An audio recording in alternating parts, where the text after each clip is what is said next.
Jadi bakteri ataupun antraknos ataupun patek ini salah satu kendala bagi petani yang sangat merugikan sekali. Seharusnya buah sudah mulai merah dan bisa dipetik, dijual, dijadikan uang. Nah, kalau sudah terkena antraknos ataupun patek seperti ini sudah tidak ada harganya. Nah, maka dari itu supaya tidak terjangkit seperti ini kan harus dilakukan step-step perawatan, pemberian nutrisi, fungisida yang tepat dan akurat, serta insek. Jadi berkolaborasi untuk melindungi dan meningkatkan imun tanaman tersebut. Akan tetapi itu pun juga nanti bisa dengan kalkulasi harga buah cabai tersebut. Jadi para petani di sini ya memang saat ini lebih memilih didiamkan. Karena untuk di bulan-bulan kemarin kalau dirawat dengan ekstra juga bisa minus dengan kondisi harga cabai yang kurang membaik seperti ini. I want nobody but you. I want nobody but you. I want nobody but you. I want nobody but you. Halo sahabat tani, berjumpa kembali dengan kami di channel Sahabat Tani TV dan channelnya Tani Cabai TV. Tani Cabai TV. Oke, pada kesempatan kali ini kami dan tim Tani Cabai jalan-jalan di lahan lahan terbengkalai karena dengan faktor harga cabai yang kurang memungkinkan ataupun anjlok. Jadi mayoritas petani cabai di sini tidak terawat dan tidak diurus. Untuk sahabat tani juga bisa lihat. Oke sahabat tani, mari ikuti jalan-jalan kami menyurvei lahan-lahan cabai di sekitaran Temanggung sini. Siapa tahu kendala-kendala ataupun hambatan yang di lapangan itu sama dengan kendala yang dialami oleh sahabat tani di wilayahnya masing-masing. Oke sahabat tani, mari.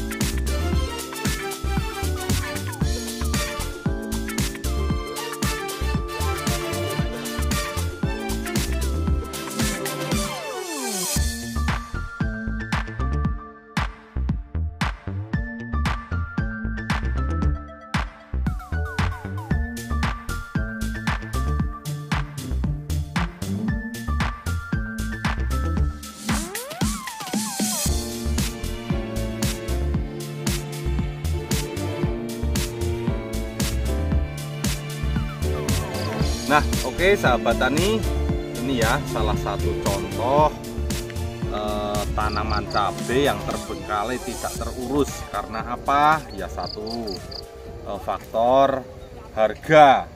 Jadi harga itu juga memicu dampak seperti ini.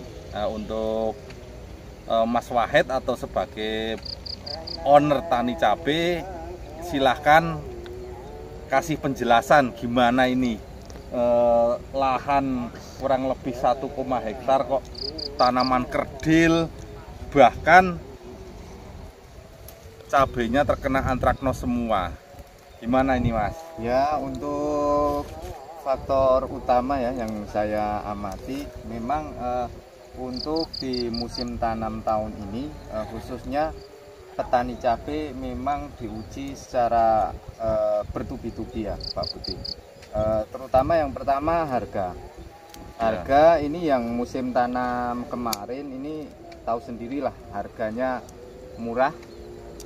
Terus yang kedua memang faktor cuaca ya. Cuaca memang sangat ekstrim dan hama-hama tanaman sudah resisten ya, khusus di wilayah sini. Jadi sudah kebal untuk hama. Ya. Terus yang ketiga, berhubung hama sudah pada kebal, perawatan dari petani itu sendiri masih bisa dibilang kolot lah. Iya, kolot.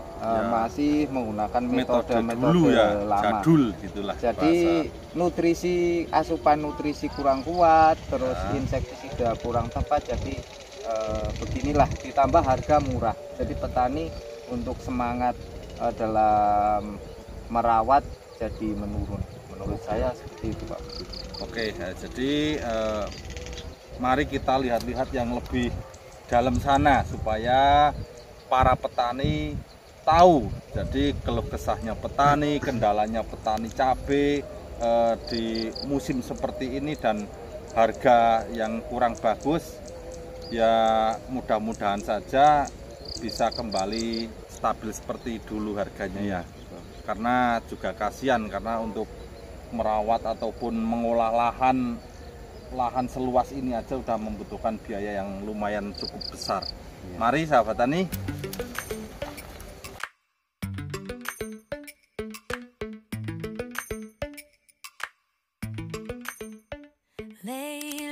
Nah, ini malah sama sekali satu pohon kerdil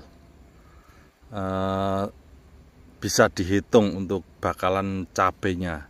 Dan nanti cabenya saja kalau sudah mulai tua sedikit langsung terkena antraknos ataupun patek. Nah, ini seperti ini sampai ujung sana. Full itu.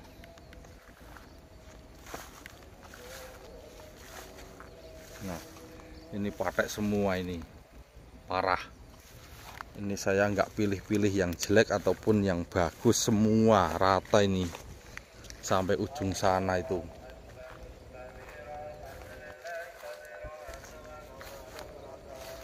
Nah, oke sahabat tani, ini sebenarnya juga produksi buahnya layak ya. Akan tetapi ya mau gimana lagi kalau sudah penampakannya seperti ini terserang patek semua. Jadi gimana komentar Anda, Mas Wahid?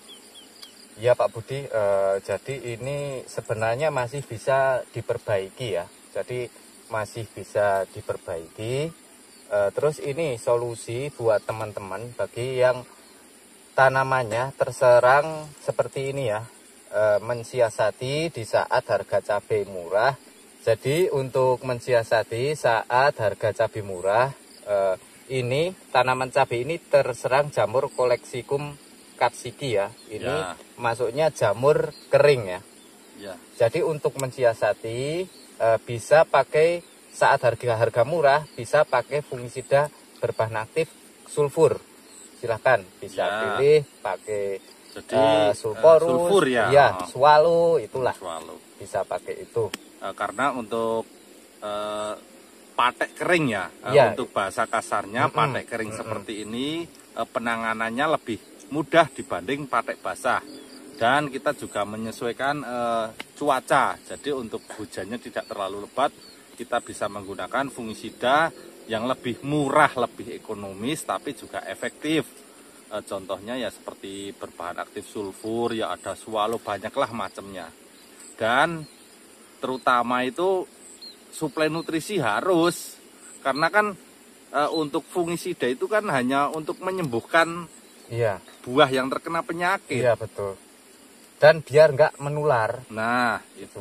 Kalau yang sudah kena patek ya tetap nggak bisa sembuh, paling garing terus kan tetap nggak bisa dijual. Kita manfaatkan buah yang ini yang masih muda, yang belum terkena patek lah.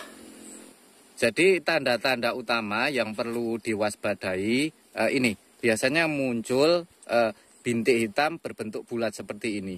Nah, untuk patek. Terus ini biasanya kalau tidak segera ditangani, ini menjelar, merambah. Seperti ini. Bisa disaksikan. Nah itu tanda-tanda gejala awal untuk buah cabai yang terkena patek kering lah. Iya betul. Patek kering. Jadi ya gimana menurut Anda itu ya untuk petani saat ini bisa dikatakan banyak yang gagal ya di Temanggungnya. Iya, betul. Faktor harga sama cuaca. Nah, jadi untuk perawatannya tidak optimal. Harusnya harga kurang bagus seperti ini bisa tetap kita rawat, akan tetapi menggunakan siasat tadi. Iya, betul. Nutrisi kita pilih-pilih yang murah tapi efektif, dan untuk fungi serta inseknya juga sama, supaya tanaman ini tetap punya masukan nutrisi lah setidaknya. Iya, betul. Tapi kalau dibiarkan begitu saja ya seperti ini, mulsanya rusak, gulma tumbuh berkeliaran nggak karuan lah, dan buahnya juga nggak ada yang utuh ini, sama sekali nggak bisa dijadikan uang. Jadi solusinya gimana menurut Mas Wahid ini? Jadi ini langkah utama, ini yang terserang patek harus dibersihkan semua dulu, dibersihkan, Petiki semua gitu petiki ya? semua. Oh. Setelah itu kalau dana mepet harga murah itu bisa pakai bahan aktif sulfur itu. Ya. Terus kalau bisa diselingi dengan yang sistemik. Yang sistemik bisa Fungisida tapi sistemik iya, gitu. Betul. Ya. Bisa menggunakan golongan azol, yang murah kan banyak, ada heksakonazol, Ya. itu kan murah. Terus yang paling penting setelah dilakukan pembersihan, langsung dispray fungisida tersebut, terus dimasukkan nutrisi yang mengandung kalium. Bisa menggunakan kapos. Nah, jadi fungsinya kapos itu adalah agar untuk isinya padat dan cangkang luar ini bisa tebal. Jadi untuk kapos itu berdasarkan yang saya amati menggunakan kapos itu cangkang luar itu tebal, agak gilap berlilin gitu Pak Budi. Ya, jadi untuk lapisan lilinnya itu tebal, otomatis bakteri itu untuk menyerang buah tersebut itu jadi sulit untuk menembus ke cangkang cabai tersebut. Nah, itu salah satu siasat alternatif untuk merawat tanaman cabai di harga yang tidak bersahabat seperti ini. Nah, oke sahabat tani, jadi untuk di wilayah Temanggung khususnya, wilayah Tembarak sini, ya seperti ini kondisi lahan cabai, rata-rata terbengkalai, tidak terawat, dan kerdil, bule, serta terkena patek.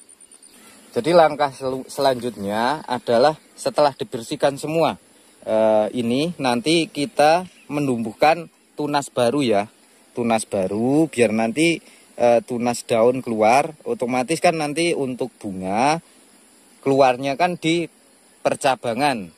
Jadi nanti kita bisa pakai Proton Max.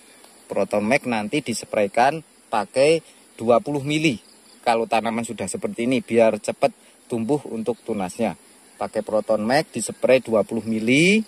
Terus untuk bawah bisa dikocorkan pakai NPK yang 16-16. Nanti insya Allah setelah diaplikasikan 2 kali aplikasi nanti bunga akan muncul.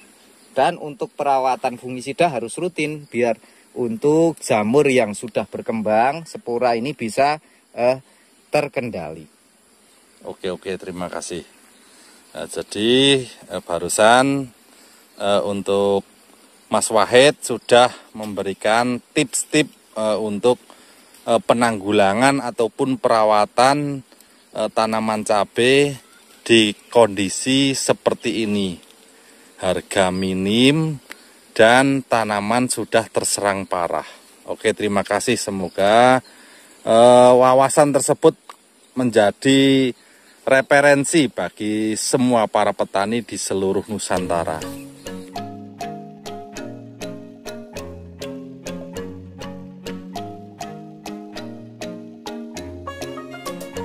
Oke, sahabat tani dan sahabat tani cabai semua, terima kasih sudah mengikuti video kami dari awal sampai akhir. Semoga video kami bermanfaat. Salam petani Indonesia, sukses selalu.